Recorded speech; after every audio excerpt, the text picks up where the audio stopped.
Alustame oma tänast Jumala teenistust. Meil on täna jällegi niisugune tore päev, et olla üheskoos Jumala ees. Ja tegelikult on näha, et suvi on alanud, paljud liiguvad ringi juba. Aga hea on see, et Jumal on ikka pühapäeviti olemas ja tema ei lähe puhkusele. Tema ei väsi, tema ei kao kuskile. Ta on ikka seesama iga päev, täna ja homme ja eile. Ja tema arv on ikka lõputu.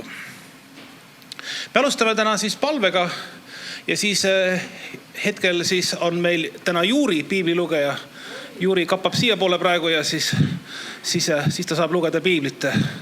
Nii et meil on ees põnevad ajad. Ma eelmine kord ütlesin küll, et mind täna ei ole. Ma pidin külastama anglo-katoliku kirikut, aga see lükkus edasi mul, nii et ma olen täna ikkagi olemas. Ja alustame palvega ja siis tuleb Juuri ja loeb Jumala sõna. Issand, me täname sind täna hommikul sinu headuse, helduse ja armu eest. Me täname sind, et sina oled see, kes annab meile andeks meie patud, pesed meie südametunnistused ja aitad meid tulla siseneda, annab meile julguse siseneda sellesse kõige pühamasse paika. Me täname sind, et püha vaim on siin paigas, juhib ja suunab meid täna rääkima, kuulama ja vastu võtma sinu sõna. Jeesuse nimel me palume seda. Amen. Amen.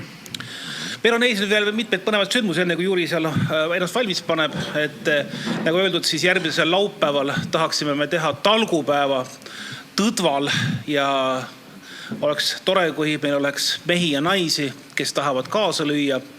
Saab seal muru niita, saab seal natukene ruume, tube koristada, tolmu pühkida ja lihtsalt saaks teha ühe toreda päeva. Nii et meil on praegu mõte, et me koguneme Tõdval umbes kell 11. See on seal Saku kandis vist, eks ole, et mitte väga kaugel linnast, Kiisa Saku kant. Ja muidugi sinna siis pääseb autoga. Bussiga saab ka ilmselt tulla.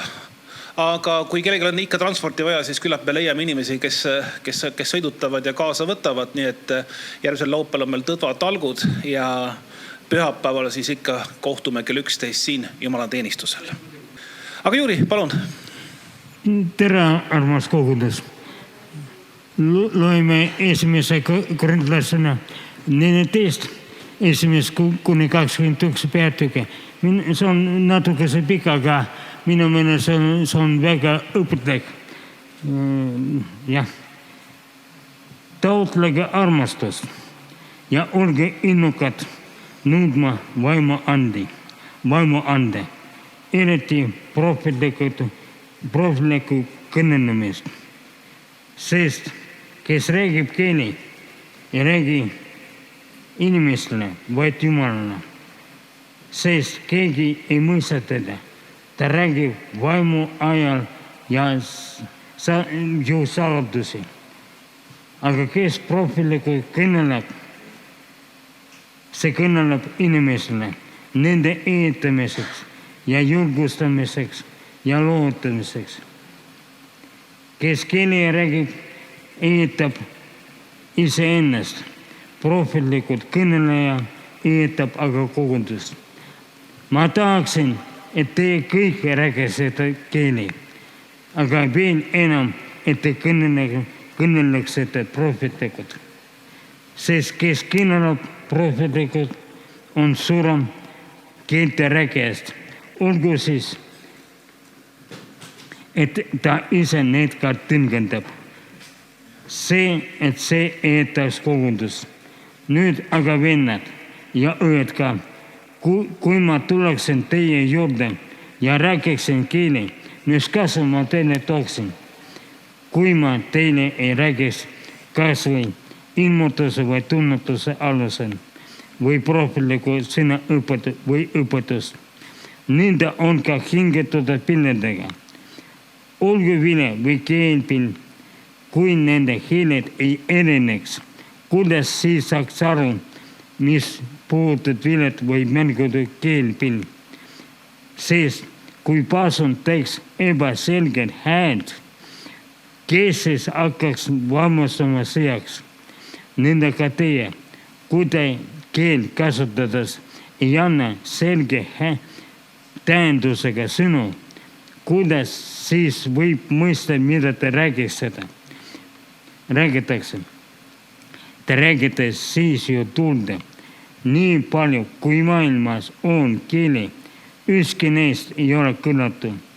Kui ma nüüd ei tea kõne tähendust, siis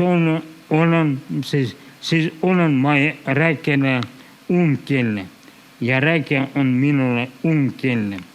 Nõnda ka teie, kui te juba nii innukalt taotlete vaimuandeid, siis püüdke, et teil oleks need ka küll aga koguduse ehitamiseks. Seepärast, kes räägib keeli, peab palvetuga, et ta võiks need ka tõlgendada. Kui ma keeli rääkides palvetan, siis palvetan mu vaim, aga mu mõistus on viljatu. Kuidas siis nüüd? Ma tahan palvetada vaimus, aga tahan palvetada ka mõistusega. Tahan laulda vaimus, aga tahan ka laulda ka mõistusega. Sest muidu, kui sa õnnestad vaimus, kuidas saab kõrval seisja öelda sinu tänu palve peale aamen, kuna ta ju ei tea, mida sa ütled. Sest siis sa võid küll tänada ülesõste, kui teisse ei ehita. Ma tänan Jumalat, et ma räägin keeli rohkem kui teie kõik. Kuid koguduse keskel ma tahasin rääkida pigem 5 sõna oma mõistusega, et ka teise õpetada, kui 10 000 sõna keeldega, vennad ja õed. Ärge olge lapsed mõtlemise poolest. Olge lapsed kurjas mõtlemise poolest, aga täiskasvanud. Amen. Nüüd teeme selle praktikaks, mida Juuri luges.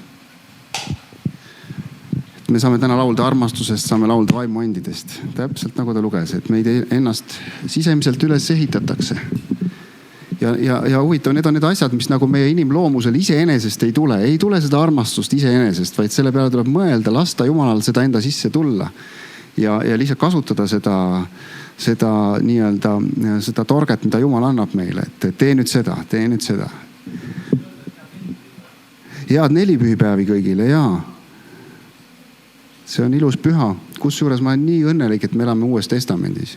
Te teate, mis teeb terve 1 miljard inimest, kes on moslemid ja elavad täna Vanas Testamendis.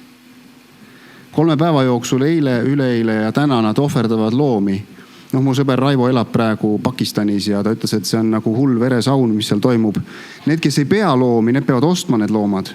Et täpselt siis nagu oma pereliikmete järgi, näiteks mina peaksin ostma 2 lammast ja 1 lehma, tõmbama nad sellise konksu küljest üles elusalt ja hakkama siis neid tapma ja verd voolama ja siis see liha, mis sealt saadakse 3 loomast. 2 lammast ma nahast ei tea ja sulgedest ja karvadest ja villast, mis saab. Aga liha jaotatakse 3. 1 osa peab minema vaestele, 1 osa sinu perekonnale ja 1 osa läheb sinu sugulastele. Kõigile laiali vaja jagada. Ja niimoodi nad siis käivad külas kõigile, pidutsevad ja nad tähistavad siis mida? Nad tähistavad seda, et Abraham ei pidanudki Iisakit tapma, vaid Jumal ütles, et võtke loomad, tapke need. Tapa need tema asemel, et jäta ta ellu. Ja see on see pidu, mida nad peavad, et näed, et inimesed ei pea kunagi ohverdama üksteistega ennast, vaid loomi. Ja siis nad küsivad, et nad ei saa aru, kuidas Jeesus ikkagi, miks see Jeesus pidi surema, et see on ikka nagu, pole üldse Jumala moodi, et tema sureb ja see saladus on väga paljudele Vana Testamendi järgi elavatele inimestele veel täitsa saladuses. See on väga huvitav. Väga huvitav, jah. Aga Raivo tuleb varsti tagasi sealt, ütles, et ta ei jaksa. Ta ei jaksa enam käia, ta on ainuke valge seal, ta käib iga päev kuskil nii-öelda tähtsate ninade üritusel, et rääkida valgete kultuurist ja kõik nii edasi ja ta tahab nüüd natuke rahulikult elada. Kujutad ette. Aga laulame, et tema on väärt ja et esimese laulu pealkiri on Build my life, elu ehitan. Ehk see on väga huvitav mõelda, et tegelikult meie ehitame oma elu pidevalt iga päev ja selle armastuse peale, mis tema on andnud ja mis tema on käskinud.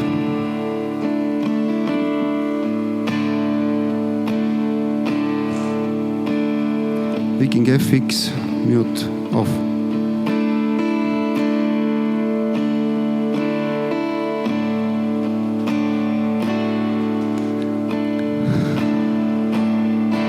Tuleme su ette, Jeesus, praegu ja ütleme, et see, mis me siin teeme, kõik on ainult ühel eesmärgil.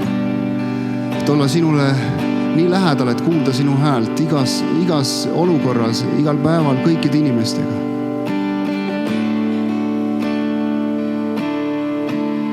Ja me tahame tõesti öelda, me armastame sind üle kõige oma elus, sest sina andsid oma elu isegi meie eest. Ja me ei pea täna neid loomi ohverdama ühtegi tuvikest ka, et sina oled teinud kogu selle töö, Jeesus.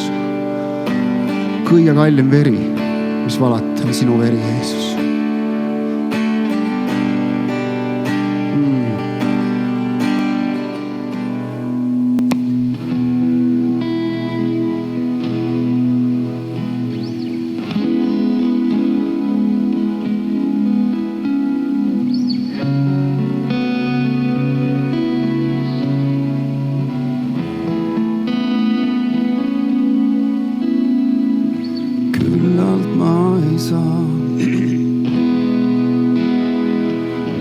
Küllalt ma ei saa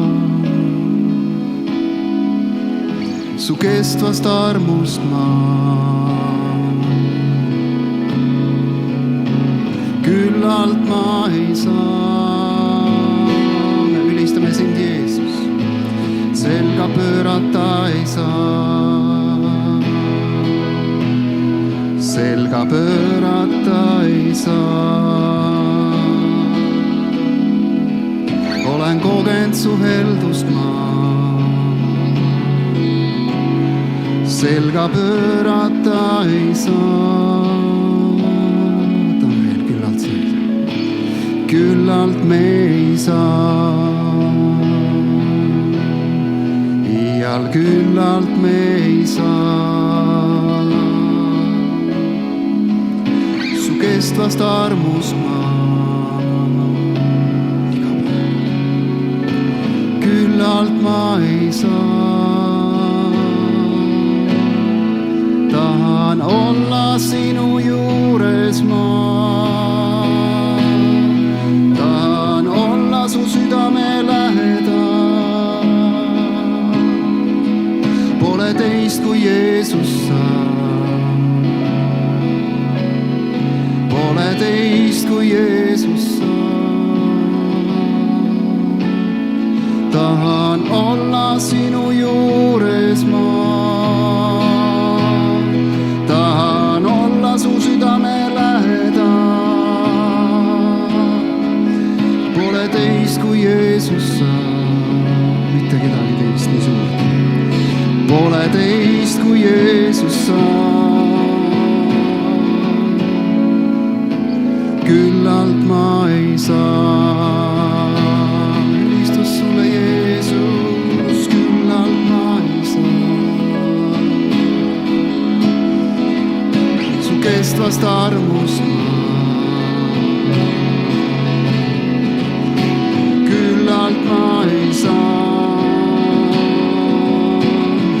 Tahan olla sinu juures ma. Tahan olla su südame lähedal. Teist kui Jeesus sa. Ei ole teist. Pole teist kui Jeesus sa.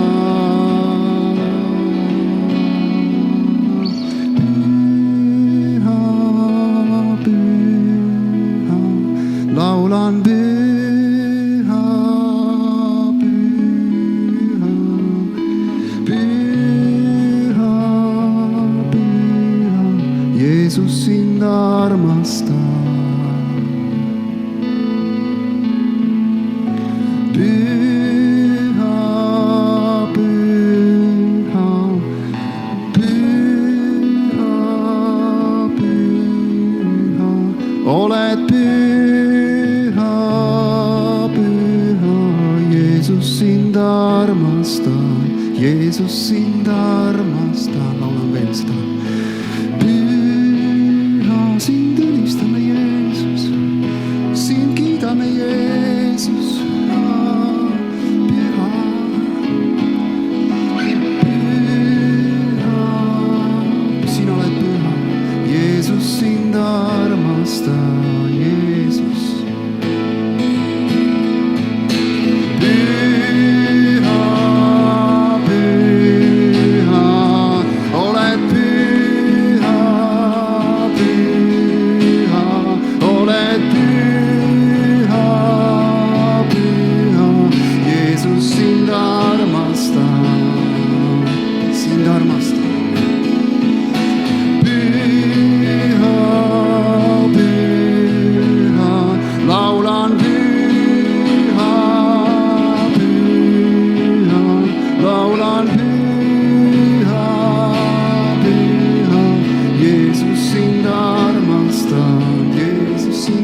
parima ohvri tall, Jeesus. Sa oled kõige parem Jeesus siin maailmas.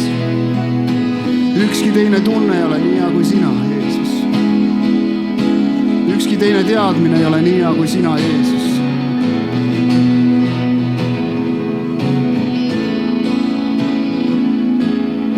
Aitäh, et sa annad täna tervist. Aitäh, et sa annad täna rõõmu nendele, kes on kurvad, Jeesus. Aitäh, et sa oled siin selle jaoks.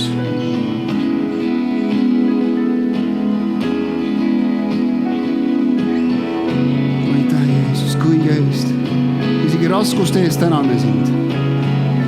Isegi kui meil ei ole raha, me täname sind, Jeesus. Kui meil ei ole tervist, me täname sind, Jeesus. Ja ülistame sind, sest sinu arm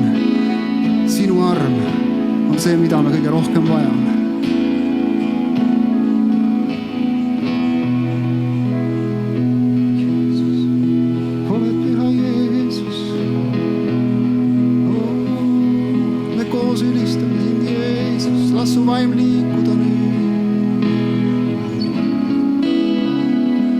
Las ta tuleb nüüd, tee oma tööd, Jeesus, meie hinges, meie vaimus.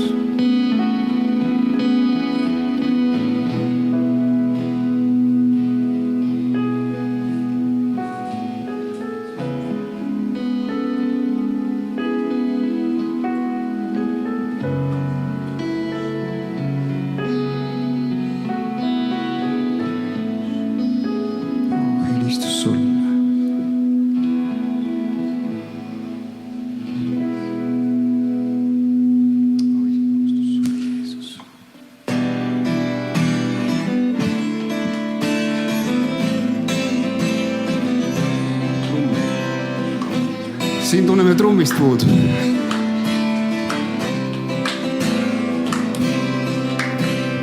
Laulab mu hing sulle päästja kuningas. Ma vajan sind.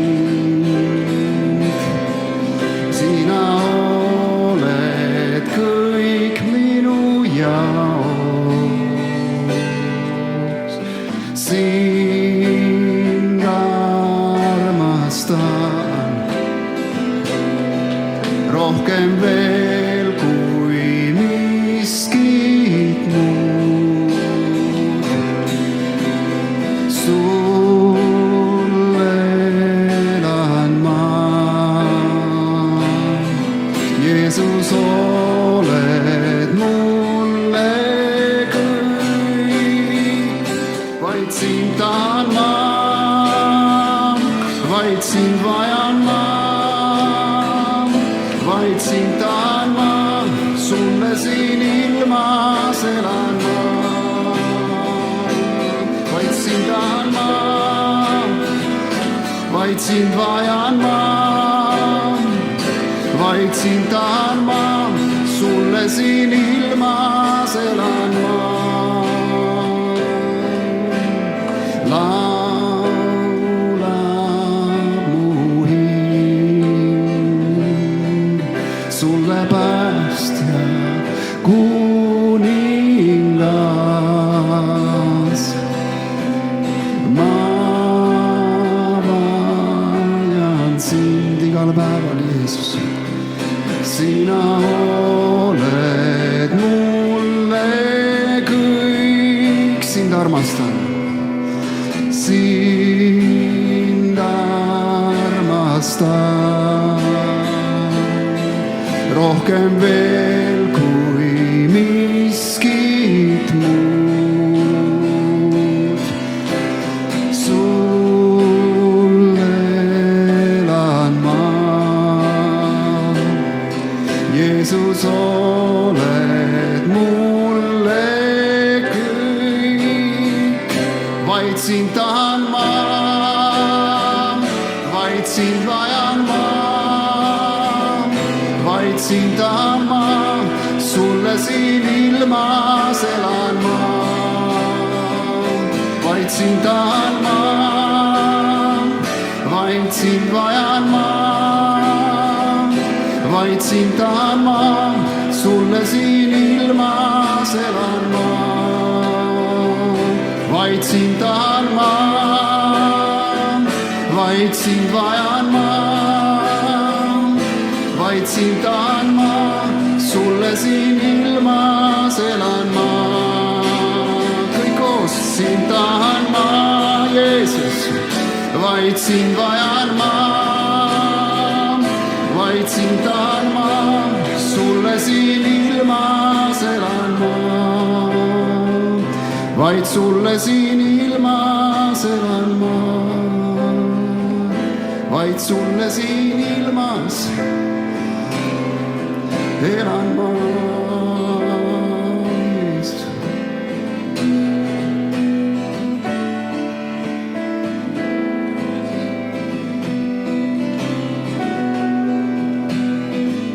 Kiidame sind, Jeesus, kiidame sind, Jeesus, oma päevade eest, iga päeva eest, mis sa oled meile andnud, Jeesus. Me lihtsalt ülistame sind. Me ei tea, millal me sind kohtame, Jeesus, aga siin on ka hea Jumal, kui sa oled meie lähedal.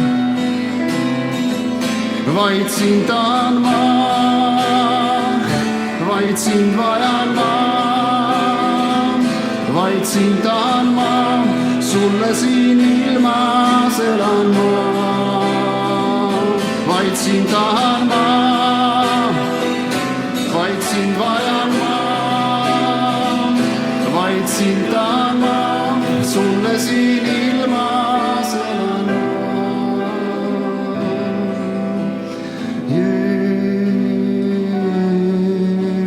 Jeesus, sind vaid vajan ma.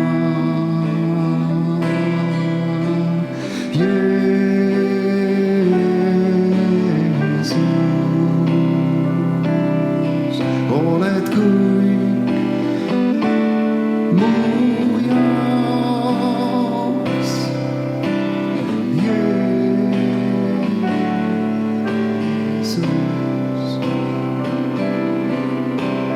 Sind vaid vajan ma,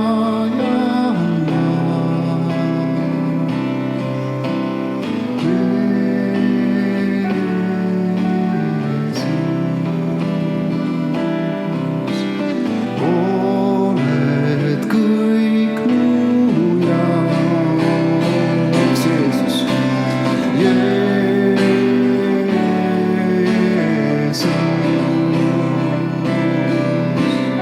Sind vaid vajan ma, Jeesus.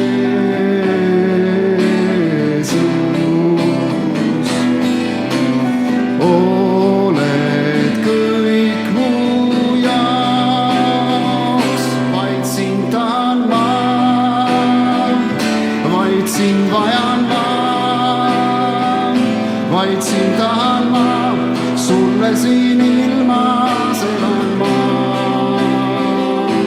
Vaid sind tahan ma, vaid sind vajan ma, vaid sind tahan ma, sulle siin ilmas elan ma.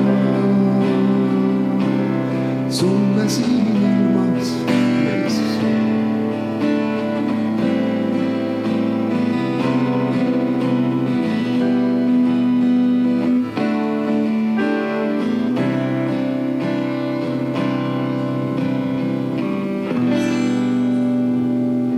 Kiidame sind, issand. Su püha vaim liigub täna just selle koha peal, kus on seda kõige rohkem vaja, meie südame sees, meie keskel.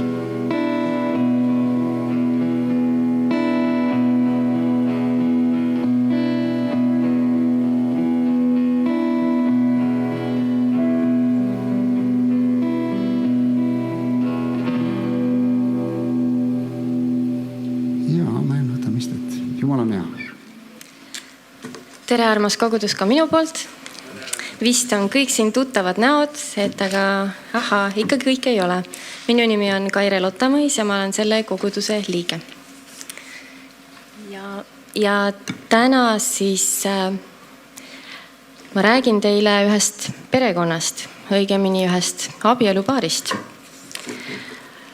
Ja lähen kohe täitsa piibli algusesse, Moosese esimesse raamatusse. Kui te nüüd võib-olla mõtlesite, kellest ma rääkima hakkan, siis see ei ole Adam ja Eva, vaid ma tegelikult räägin hoopis Lotist ja tema naisest. Ja loengi kohe alguses, siis see on esimese Moosese raamat, 19. peatükk. Võib-olla ma annaks teile ka sellise väikse ülesande ette, et kui te kuulate, mis seal toimus, et võib-olla ka siin, kuigi see oli tuhandeid aastaid tagasi, aga tegelikult siin saab ka paralleele tõmmata, et mis praegu maailmas toimub, mis praegu Eestis toimub, mis suunas võib-olla asjad liiguvad. Niisiis. Ja tegelikult tegin ka väikse sellise uurimustöö. Mul on heaks eeskujuks meie ajalooõpetajast Heigo, ausmees pastor, eks ju. Et ma vaatasin järgi, et mulle väga meeldib see, et piiblis on igal nimel on oma tähendus ja see annab alati sellise lisakihi või lisainfo nendele lugudele. Ja ma vaatasingi järgi, et mida Loti nimi tähendab ja midagi väga vapustavat ei olnud, see on nagu loor või kate. Ja see võib-olla ka natuke näitab seda, et mis tema elus toimus, et ta keskendus võib-olla mingitele asjadele, mis tema jaoks olid ihaldusväärsed ja ta kattis sellega kinni nagu jälle need asjad, mis olid halvad. Et tal olid prioriteedid võib-olla paigast ära, kui nii võib öelda. Ja siis, kuna tegemist on Soodoma ja Gomorraga selles loos, siis vaatasin ka nende nimesid järgi. Ja minu üllatuseks seal ei olnudki väga midagi välja tuua, vaid üteldi, et need nimed on väga vanad ja nendel ongi negatiivne tähendus ja see kõnekäänd või selline väljend, et nagu Soodomas ja Gomorras, et see on väga levinud ka mittekristlaste hulgas ja see lihtsalt tähendabki hukatust, sellist destruktiivset eluviisi või nagu dekadentsi, nagu sellist langust. Ja mis ma Loti kohta siis üldse teada sain? Lot elas siis Soodomas. Ja ta oli tegelikult hea mees, ta oli vaga mees, ta uskus Jumalat, ta oli Abrahami venna poeg ja ta oli Abrahamiga koos läinud tõotatud maale ja kuna nad mõlemad olid väga jõukad, siis nad mingi hetk Abraham pakkus, teeme nii, et sina lähed ühele poole, mina lähen teisele poole, sest meil on nii palju kariloomi, me ei jõua neid koos üleval pidada, ära toita, et teeme nii, et lähme lahku. Ja Abraham andis talle võimaluse valida esimesena, mis suunas ta tahab minna. Ja Lot siis vaatas ja valis nii-öelda parema maa, vaatas, kus olid paremad rohumaad, mis tundus, et on viljakandvam, jõukam piirkond ja ta valis selle. Ja kinnituseks veel, et selles samas Moosese raamatus tegelikult Loti jumalakartlikkusest väga ei räägita, aga Uues testamendis on see mainitud. See on 2. Peetruse raamatus 2. peatükis 7.8. Seal on öeldud, ta kiskus hukatusest välja õige mehe Loti, keda kõlvatud inimesed vaevasid oma liiderliku eluviisiga, sest nende seas elades ning kõike seda nähes, kuuldes, oli see õige mees siis piinanud oma õiglast hinge päevast päeva ülekohtuste tegude pärast.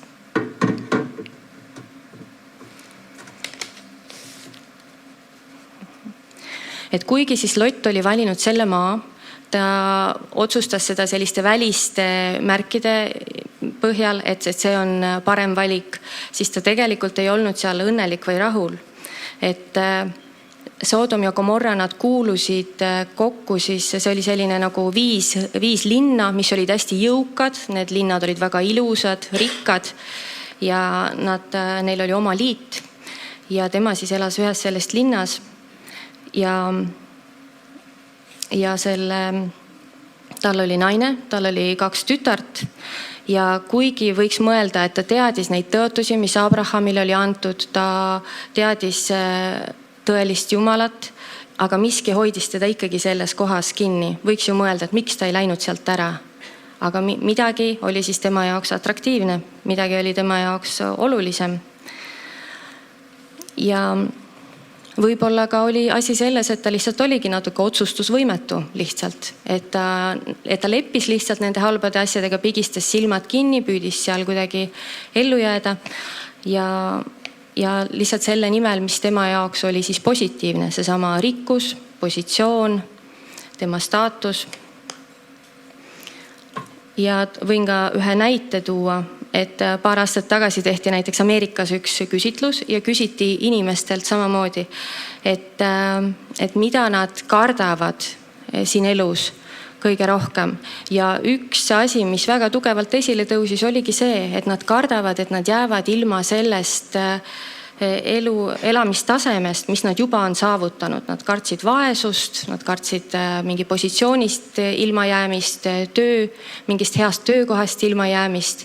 Et inimesed tahavad elada hästi, tahavad elada mugavalt ja mingis mõttes me ei saa ju seda nagu ka pahaks panna. Aga loen nüüd piiblist otse siis 19. peatükist. Et Lot siis elas Sodomas ja mis seal siis juhtuma hakkas. Ja need 2 inglit jõudsid õhtul Sodomasse. Lot istus parajasti Sodoma väravas. Kui Lot neid nägi, siis ta tõusis neile vastu, kummardas silmile maha ja ütles, ennäe mu isandaid, astuge ometi oma sulase kotta, jääge öömajale ja peske oma jalad. Hommikul võite vara üles tõusta ja oma teekonda jätkata.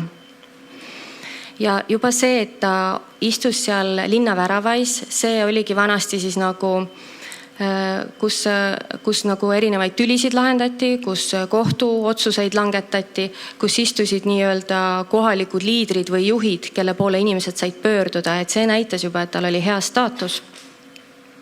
Ja võiks ju küsida, et nüüd miks ta nagu neid võõraid inimesi enda juurde kohe hakkas külla kutsuma. Eriti veel, kui ma nüüd loen edasi. Kuid nad vastasid, ei, me jääme ööseks välja, aga ta käis neile väga peale. Siis nad põikasid tema juurde ning tulid ta kotta ja ta valmistas neile söömaaja, küpsetas hapnemata leiba ja nad sõid. Et tõenäoliselt oligi põhjus selles, et ta teadis, milline see linna õhkkond on, millised inimesed seal on ja ta lihtsalt muretses nende 2 võõra inimese pärast ja teadis, et nad on siis täiesti ebaturvalises olukorras, kui nad linna peale jäävad. Ja seetõttu käis neile peale ja kutsus endale külla. Ja nüüd läheb asi nüüd siis päris hulluks. Nad ei olnud veel magama heitnud, kui linna mehed, Soodoma mehed piirasid koda. Nii hästi noored kui vanad, kogu rahvas viimseni ja hüüdsid Lotti ning ütlesid temale, kus on mehed, kes öösel tulid sinu juurde, too nad välja meie kätte, et saaksime neid katsuda. Siis Lot läks välja nende juurde ukse ette, sulges ukse enese järel ja ütles.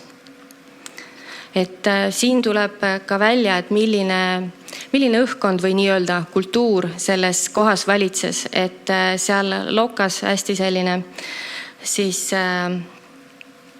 kuidas seda nüüd tänapäevaselt öelda, et seal oli hästi palju vägivalda, seal oli seadusetust, seal oli seksuaalset sellist kõlvatust väga palju. Ja inimeste jaoks reeglid ei olnud üldse olulised, et seal oligi rikkus, jõud, mida tahan, seda teen. Et seal oli ka keeruline autoriteet olla. Ja Lot läks välja nende juurde ukse ette, sulges ukse enese järel ja ta ütles, mu vennad, ärge ometi tehke kurja. Ja nüüd tuleb veel päris kummaline koht. Vaadake, mul on 2 tütart, kes mehest veel midagi ei tea. Ma toon need välja teie kätte ja talitage nendega, nagu teie silmis hea on. Neile meestele ainult ärge tehke midagi, sest nad on tulnud varjule minu katuse alla. Kuid nad vastasid, käi minema ja nad ütlesid, ise on tulnud võõrana elama, aga tahab olla kohtumõistjaks. nüüd me kohtleme sind kurjemini kui neid ja nad kippusid väga mehe Loti kallale ning asusid ust maha murdma. See on huvitav olukord selles mõttes, et külalislahkus on olnud alati paljude kultuuride seas väga oluline ja ma olen ka püüdnud aru saada, et kas või mõelda, kui ta nüüd pani külalised, võõrad inimesed pani enda lihastest tütardest nagu ettepoole, et ta oli nõus pigem oma tütreid ohverdama, et võib-olla ta proovis ikkagi nagu nende linnameeste südant natukene kõigutada, et ta oli autoriteet selles linnas ja ta püüdis nagu natukenegi südametunnistust nendes ellu äratada, et nad jätaks need võõrad rahule.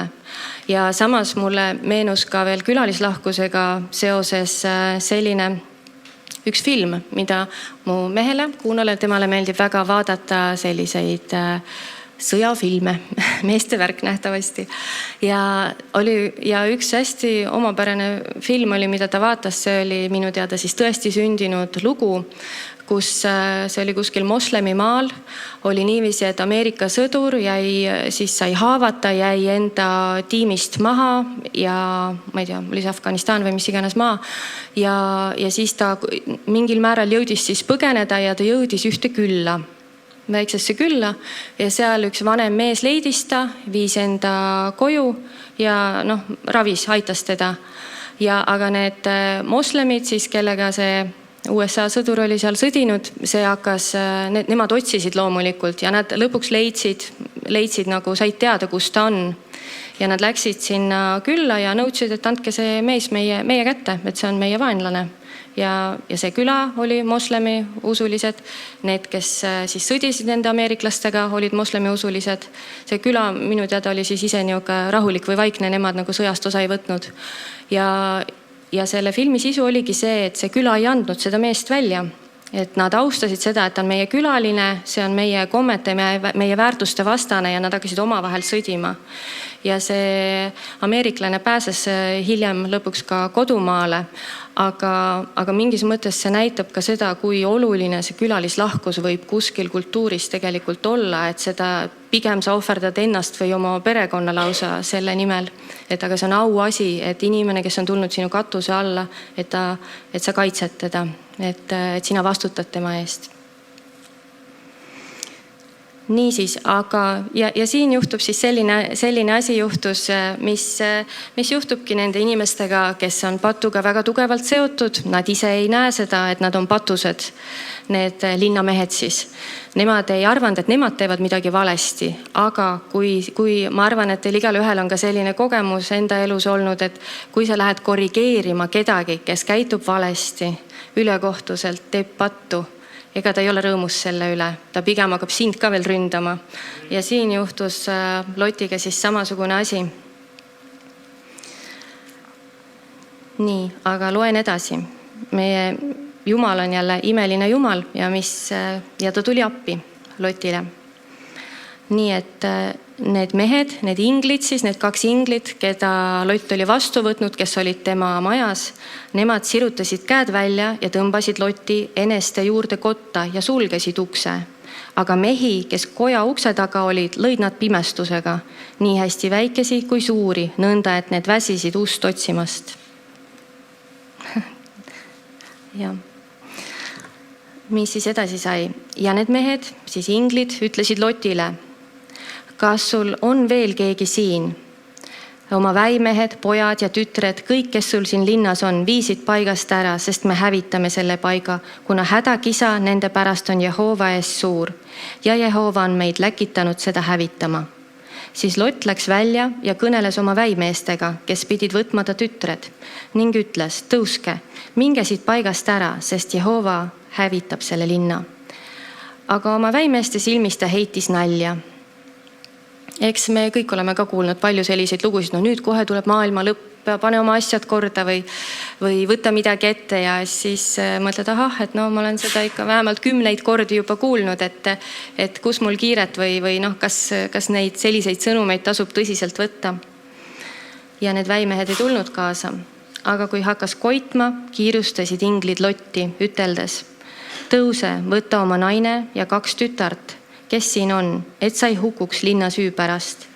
Ja kui ta veel kõheles, siis haarasid mehed kinni ta käest ja ta naise käest ja ta mõlemate tütarde käest, sest Jehova tahtis teda säästa ja nad viisid ta ära ning jätsid väljapoole linna.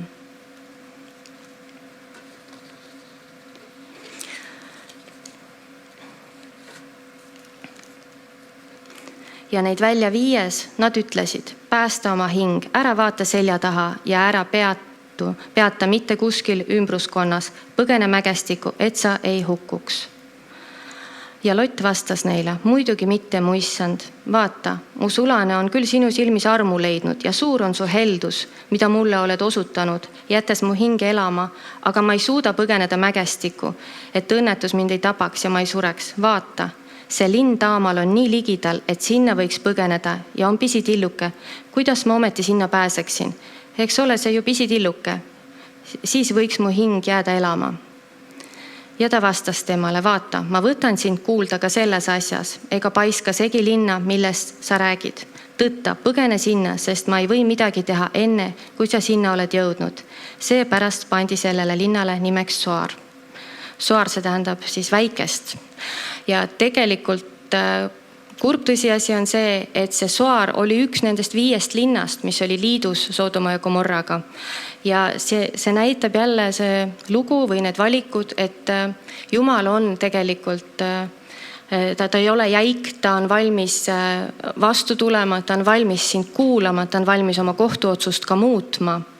Aga me näeme ka seda, kuidas inimloomus tõstab Lotis pead, et kui tema on harjunud linnaeluga, luksusega, mugavusega, ta ei taha minna kuskile mägedesse, kuskile koopasse või telki elama, ta ikkagi tahab minna uuesti sarnasesse keskkonda, et ta tahab nii-öelda oma mugavustsooni või turvalisse kindlasse kohta minna, kuigi Jumal on talle konkreetselt ütelnud, ma tahan need kohad hävitada, need kohad on halvad ja hädakisa on minuni tõusnud nende pärast, et sa pead siit lahkuma. Päike oli just tõusnud maa kohale, kui Lott jõudis Soari ja Jehova laskis sadada Soodoma ja Gomorra peale väävlit ja tuld Jehova juurest taevast ning hävitas need linnad ja kogu ümbruskonna, kõik linnade elanikud ja maa taimestikku. Ja nüüd ma jõuan selle loo teise tegelase juurde. Aga Loti naine, kes ta järel käis, vaatas tagasi ja muutus soolasambaks.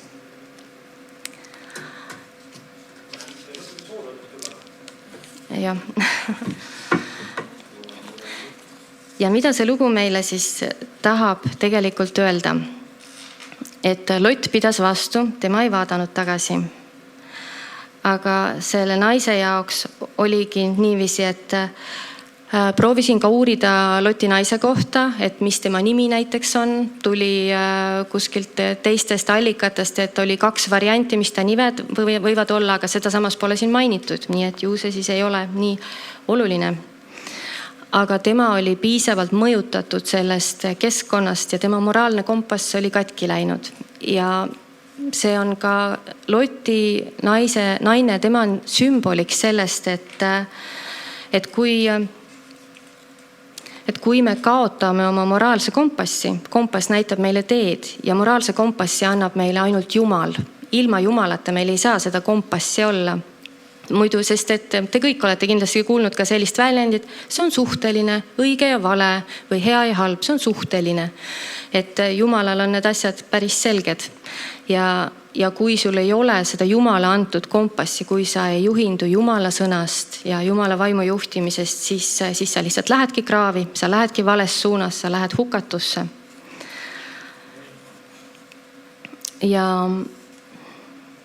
Ja sellepärast on ka hästi oluline rääkida Jumalast, sest et ilma Jumalata inimesed hukkuvad. Ja kui sa tahad, et inimesed ja kui inimestele näiteks isegi rääkida tänapäeval, et on taevas ja põrgu, siis paljudele inimestele samamoodi nagu seal Soodomas ja Gomorras, et kui nende elu on hea siin, see on selline konkreetne käega katsutav asi. Inimene mõtleb, ma tahan õnnelik olla ja ma olengi, mul on näiteks hea töökoht, mul on pangaarvel piisavalt raha, mul on mingi hea staatus või positsioon.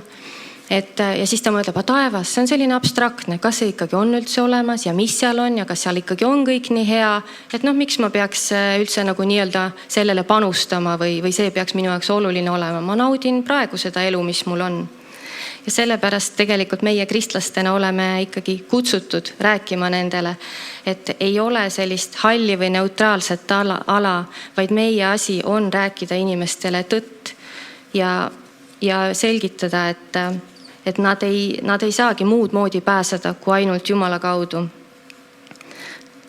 Sest et kui ka kirik juba hakkab kaotama seda sihti, et mis on õige ja mis on vale või hakkab piiblis mingeid valikuid tegema, siis tegelikult kirik ongi ju Jumala esindaja siin maa peal. Ja meie peame samamoodi esindama Jumalat siin maa peal.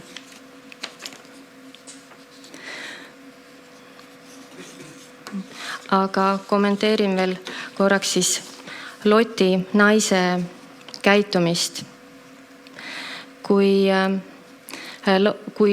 piiblis on üldse mainitud erinevaid naisi nimepidi umbes 170 erinevat isikut, siis Loti naine on see, kelle kohta Jeesus ütles Uues Testamendis, tuletage meelde Loti naist. See on Luuka 17:32. Ja ta räägibki seda selles kontekstis, et kus ta räägib viimsest päevast, lõpuaegadest. Ja ta räägib, et ära kõhkle, ära kahtle, ära jää kinni maistesse asjadesse ja vajadustesse, vaid mõtle just igavikule, mõtle, mis on päriselt väärt. Mõtle sellele, et sul oleks Jumalaga leping olemas. Et ära jää kinni minevikku või ära kahetse loobumist halvast. Samamoodi kui Loti naine vaatas tagasi, siis ta ju vaataski, mis tal kõik maha jäi. Ta peab nullist kõik üles ehitama ja sinna jäid kõik tema rikkused, varad, tema kinnisvara, tema loomakarjad, tema priidetehted, mis iganes. Ta oli nüüd täiesti nullseisus. Ja see lugu räägib ka sellest, et me peame kuulama ja usaldama Jumala häält. Et mõnikord me oleme halvas kohas ja ma mõtlesin, kes näiteks Daniel, tema oli pantvangi võetud, ta oli ülik, ta oli nii-öelda vaenlaste juures ja ta pidi nende kultuuris, nende usus, nende kommetes elama. Ja see oli Jumala plaan, ta oli seal ja need olid ülesanded, mis tema sai seal täita.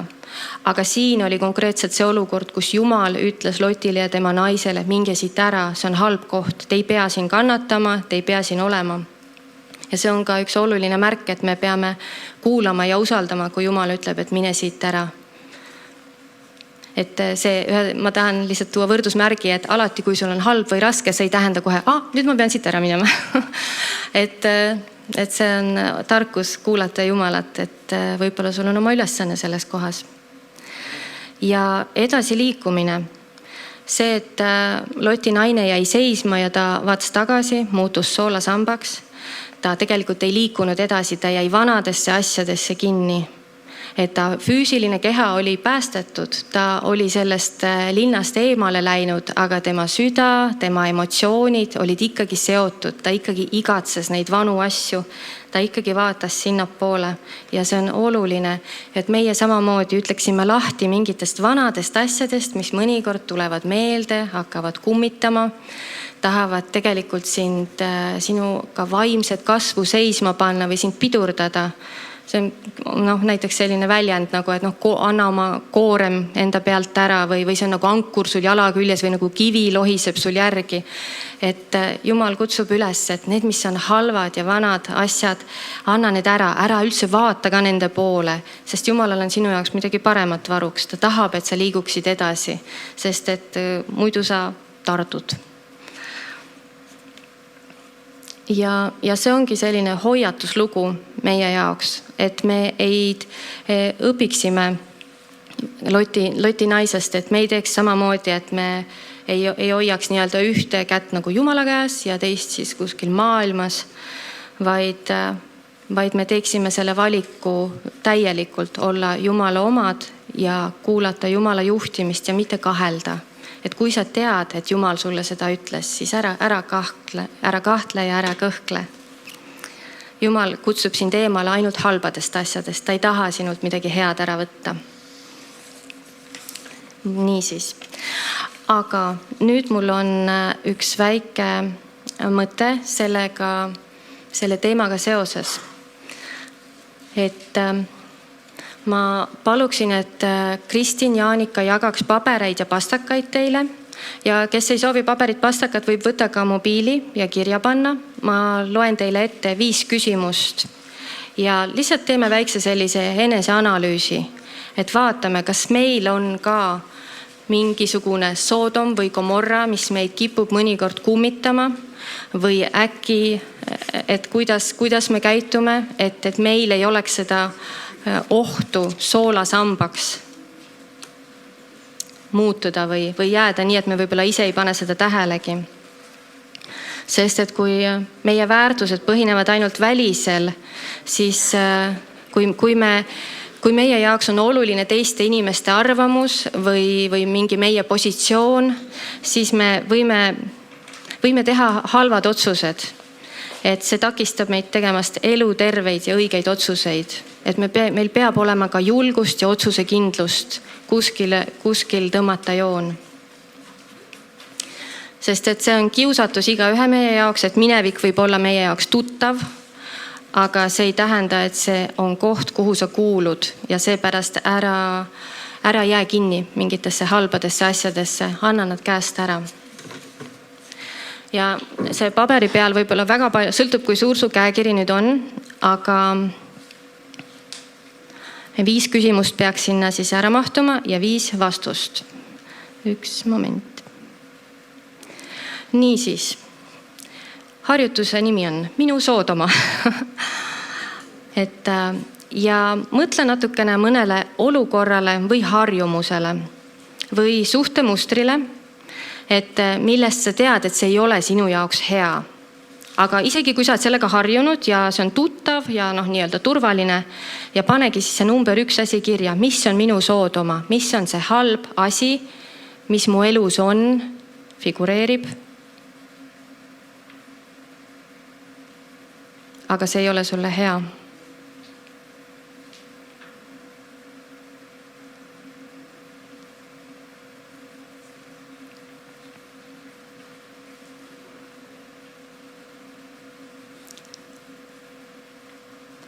Ma näen, et väga paljud on raskelt mõttes. Mul on rõõm näha seda, et teil ei ole selliseid muresid.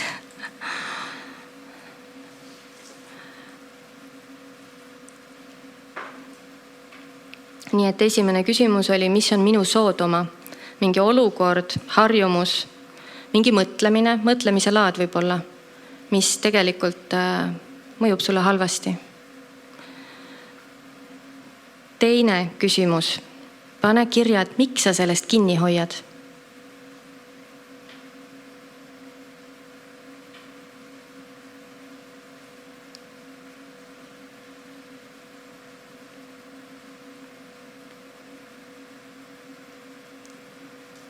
Miks sa ei taha sellest lahti lasta?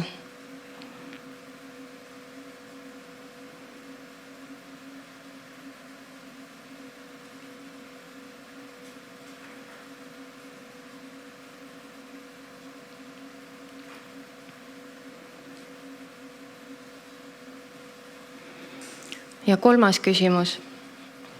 Mida ma kaotan, kui ma sellest lahti lasen? Kas see on emotsionaalne, sotsiaalne või materiaalne? Mis see on, mida sa kaotad?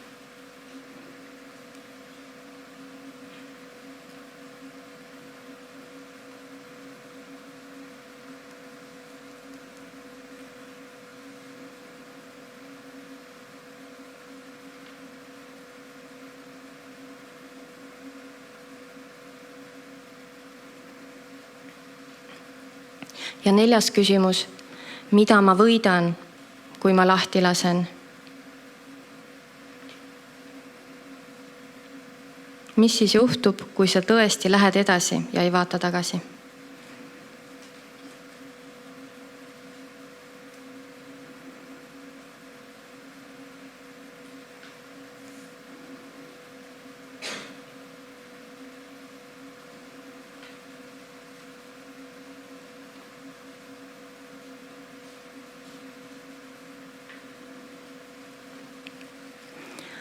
ja viimane küsimus. Milline on see minu soolasammas, et mis on see tagajärg või risk, kui sa jäädki tagasi vaatama, kui sa ei tegele selle probleemiga, selle teemaga?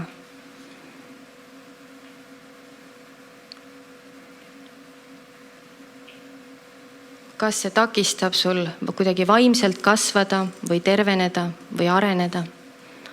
Või on seal mingid muud? Et siis 5. küsimus. Mis on see tagajärg või risk, kui sa jäädki tagasi vaatama?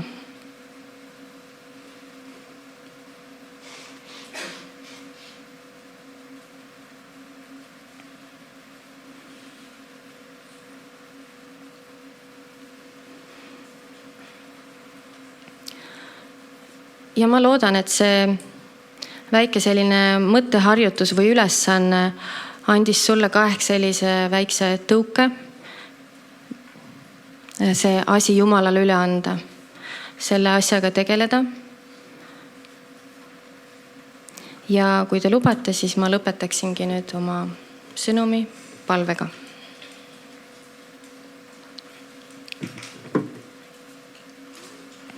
Kallis taevane Isa, me tuleme sinu ette ja me toome kõik need mõttekõrgistused, Jumal, kõik need eelarvamused, kõik need mingid valed või vanad asjad, mis on meie eelmistest eludest, meie minevikust kuidagi meiega kaasa tulnud ja mis võib-olla on sellised omas kontekstis toredad, võib-olla on need mingid sõprussuhted, võib-olla need on mingid käitumismustrid, mingid harjumused, mingi sõnade valik, mida me kasutame. See võib igal ühel totaalselt erinev asi olla, Jumal, aga kui see on mingi asi, mis tõmbab meid sinust eemale ja mitte sinu poole, siis me lihtsalt anname selle sinu kätte. Jumal, sina oled oma sõnas öelnud, et me tunnistaksime oma patud üles, et me teadvustaksime, millega vaenlane saab meid kinni hoida või meie endaga selline loomus või liha, et mingid asjad, mille juurde me nagu tahame tagasi minna või mis meid tõmbab sinust eemale. Jumal, me palume, et me kõik teadvustaksime neid asju ja meil oleks julgust need asjad ka iseenda jaoks paljastada ja need asjad sinule üle anda. Ma palun, et igaüks meist võiks tulla sulle lähemale ja ära anda midagi, mida sa oled võib-olla juba tükk aega oodanud, et me annaksime ära, mis tegelikult mõjub meile halvasti, lõhub meid, pidurdab meid ja ei lase meil kasvada. Palun, et sinu püha vaim võiks igat ühte puudutada, Jumal, ja anda meile ka julgust ja otsusekindlust sellistel eluhetkedel, kus meil on võimalus teha valikud, kus on risttee. Aitäh, Jumal, et sina saadad kas või oma inglid kättpidi meid eemale tõmbamast hukatusest ja sina ei jäta meid hätta ega häbisse, Jumal. Aga sa ootad, et ka meie võtaksime vastutuse oma pattude ja oma tegude eest ja meie teeksime oma osa. Aitäh sulle kõige eest, aitäh sulle sinu armu eest. Jeesuse nimel, aamen.